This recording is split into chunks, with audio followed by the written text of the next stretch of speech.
श्रीमद् भागवत महापुराण स्कंद 7 अध्याय 3 हिरण्यकश्यपूची तपश्चर्या आणि वरप्राप्ती।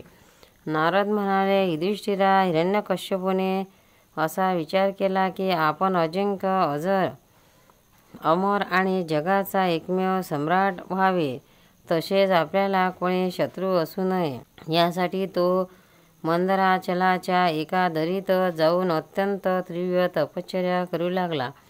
हात उंचावून आकाशाकडे पाहत तो पायाच्या अंगठ्यावर जमिनीवर उभा राहिला। प्रलय काळातील सूर्यकिरणाप्रमाणे त्याच्या जटा चमकत होत्या। अशा रीतीने जेव्हा तो तपश्चर्येमध्ये व्यंग झाला, तेव्हा देव आपल्याला पदावर पुन्हा आरूढ झाले। पुष्कळ दिवस तपश्चर्या केल्यानंतर त्याच्या तपश्चर्येची आग धुरासह त्याच्या डोळ्यातून बाहेर पडू लागली। ती चारी बाजूंना पसरली आणि खालीवर तसेच आजूबाजूच्या लोकांना जाळू लागली। आगीच्या ज्वाळांनी नद्या आणि समुद्र उकडू लागले। दीप आणि पर्वतासह पृथ्वी डळमळू लागली। ग्रह आणि तारे तुटून पडू लागली आणि दाही दिशांना जणू आग लागली। अग्नीच्या लोळ्यांनी स्वर्गातील देव फोडू लागले। ते स्वर्गातून ब्रह्मलोकात गेले आणि ब्रह्मदेवांना प्रार्थना करू लागले, हे जगतपती देवादिदेवा, हिरण्यकश्यपूच्या तपाच्या ज्वाळांनी आम्ही पोळू लागलो आहोत। आता आम्ही स्वर्गात जाऊ शकत नाही। हे अनंता, हे सर्वसाक्ष, आपणास योग्य वाटत असेल तर आपली सेवा करणाऱ्या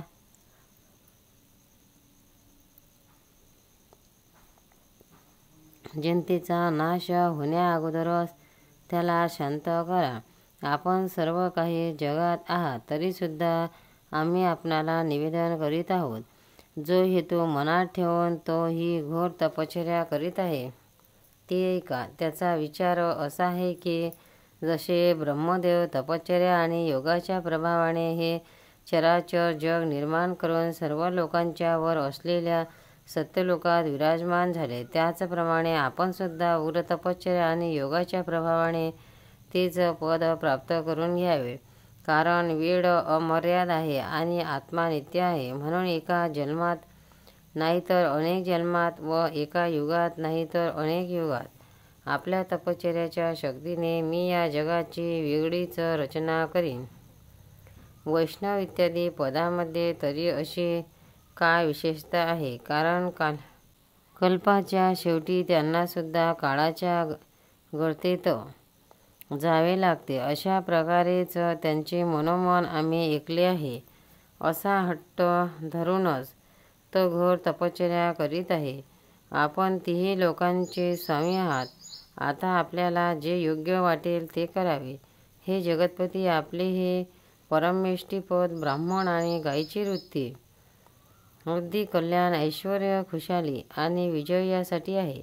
युधिष्ठिरा, देवांनी जेव्हा भगवान ब्रह्मदेवांना असे निवेदन केले, तेव्हा ते भृगुदक्ष इत्यादी प्रजापतीसह हिरण्यकश्यपूच्या आश्रमात गेले। तेथे ते प्रथम त्यांना पाहू शकले नाहीत, कारण वारूळ, गवत आणि बांबूच्या जाळ्या यांनी त्याचे शरीर झाकले गेले होते।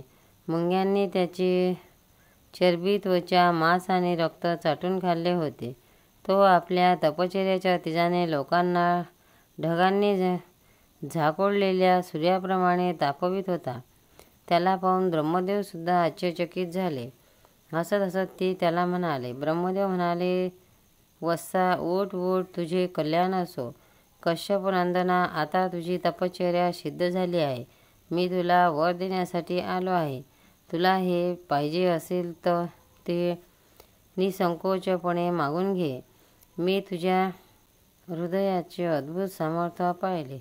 अरे, कीटकांनी तुझा देह खाऊन टाकला आहे, तरीसुद्धा तुझे प्राण हाडाच्या सहाय्याने टिकून आहेत। अशी कठीण तपश्चर्या पूर्वीच्या कोणत्याही ऋषींनी केली नाही आणि यापुढेही कोणी करणार नाही।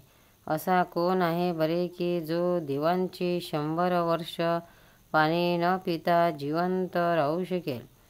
ते दितिनंदना, तू केलेले हे काम धीर पुरुषांना सुद्धा करणे आवश्यक आहे। तू या तपश्चर्येने मलाही वश करून घेतले आहेत. हे दैत्य शिरोमणी, यामुळे प्रसन्न होऊन तू जे काही मागशील ते मी तुला देईन. तू मारणारा आहेस तर मी अमर आहे, म्हणून तुला माझे झालेले दर्शन निष्फळ होणार नाही. नारद म्हणाले, अरे, असे म्हणून ब्रह्मदेवाने मुंग्यांनी खाल्लेल्या त्यांच्या शरीरावर आपला कमंडलूतील दिव्य आणि अमोघ प्रभावशाली पाणी शिंपडले. लाकडातून जशी आग वर यावी त्याचप्रमाणे पाणी शिंपडताच तो बांबूजवळच्या वारुळातून उठून उभा राहिला. त्याच वेळी त्याचे शरीर सर्व वेळाने परिपूर्ण आणि बलवान झाले होते. इंद्रियामध्ये शक्ती आली होती आणि मन सचेत झाले होते. सर्व अंग वज्राप्रमाणे कठोर आणि तापलेल्या सोन्याप्रमाणे चमकदार झाले होते. तो नवयुवक होऊन उभा राहिला. आकाशात हंसावर बसलेले ब्रह्मदेव आहेत असे त्यांनी पाहिले. त्यांना पाहून त्याला अतिशय आनंद झाला. त्याने त्यांना शिरसाष्टांग नमस्कार केला. नंतर हात जोडून नम्रतेने तो उभा राहिला आणि मोठ्या प्रेमाने आपल्या डोळ्यांनी त्यांच्याकडे पाहत गदगदवाणीने तो स्तुती करू लागला. त्याच वेळी त्याच्या डोळ्यातून आनंदाश्रू वाहत होते आणि सर्व शरीर आनंदाने पुलकित झाले होते. हिरण्यकश्यप म्हणाला, कल्पाच्या शेवटी ही सारी सृष्टी कालनिर्मित घनदाट अंधाराने झाकून गेली होती. त्याच वेळी स्वयंप्रकाश स्वरूप असलेल्या आपण आपल्या तेजाने पुन्हा तिला प्रकट केले. आपणच आपल्या त्रिगुणमय रूपाने हिची निर्मिती, रक्षण आणि संहार करता. आपण रजोगुणी, सत्वगुणी आणि तमगुणाचे आश्रय आहात. आपण सगळ्यांच्या पलीकडचे आणि श्रेष्ठ आहात. आपल्याला मी नमस्कार करतो. आपणच जगाचे मूळ कारण आहात. ज्ञान आणि विज्ञान आपली मूर्ती आहे. प्राण, इंद्रिय, मन आणि बुद्धी या कार्यरूपात आपण स्वतःला प्रगट केले आहे. आपणच मुख्य प्राण सूत्रात्म्याच्या रूपाने चराचर जगाला आपल्या नियंत्रणामध्ये ठेवता. आपणच प्रजेचे रक्षणकर्ताही आहात. चित्त, चेतना, मन आणि इंद्रियाचे स्वामी आपणच आहात. पंचमहाभूते, शब्दादी विषय आणि त्यांच्या संस्काराची निर्मितीसुद्धा महत्त्वाच्या रूपाने आपणच आहात. जो वेद होता, अर्धयू, ब्रह्मा आणि उदाता या ऋग्वेदांनी होणाऱ्या यज्ञाचे प्रतिपादन करतो, ते आपलेच शरीर आहे. त्यांच्याच द्वारा अग्निष्टोम इत्यादी 7 यज्ञांचा आपण विस्तार करता. आपण सर्व प्राण्यांचे आत्मा आहात, कारण आपण अनादि, अनंत, अपार, सर्वज्ञ आणि अंतर्यामी आहात.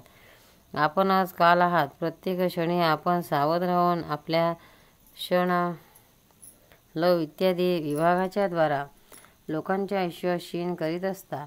असे असूनही आपण निर्विकार आहात, कारण आपण ज्ञानस्वरूप परमेश्वर, अजन्मा, महान आणि सर्व जीवांना जीवन देणारे अंतरात्मा आहात. प्रभो, कार्य, कारण, चालती फिरती किंवा स्थिर अशी कोणीच वस्तू नाही की जी आपल्याहून वेगळी आहे. सर्व विद्या आणि कला आपले शरीर आहेत.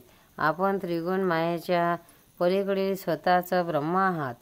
हे सर्वमय ब्रह्मांड आपल्या उदरात आहे. आपण याला आपल्यातूनच प्रगट करता. प्रभो, हे दिसत असलेले ब्रह्मांड आपले स्थूल शरीर आहे. यामार्फत आपण इंद्रिय, प्राण आणि मन यांच्या विषयाचा उपभोग घेता. परंतु त्याच वेळी सुद्धा आपण आपले परम ऐश्वर्यमय असलेल्या स्वरूपात स्थिर राहता. खरे पाहू जाता आपण पुराणपुरुष स्थूल सूक्ष्माच्या पलीकडील ब्रह्मस्वरूपच आहात. आपण आपल्या अनंत आणि अव्यक्त स्वरूपाने सर्व जग व्यापले आहेत. चेतन आणि अचेतन या दोन्हीही आपल्या शक्ती आहेत. भगवान, मी आपल्याला नमस्कार करीत आहे. प्रभो, वर देण्यामध्ये आपण सर्वश्रेष्ठ आहात.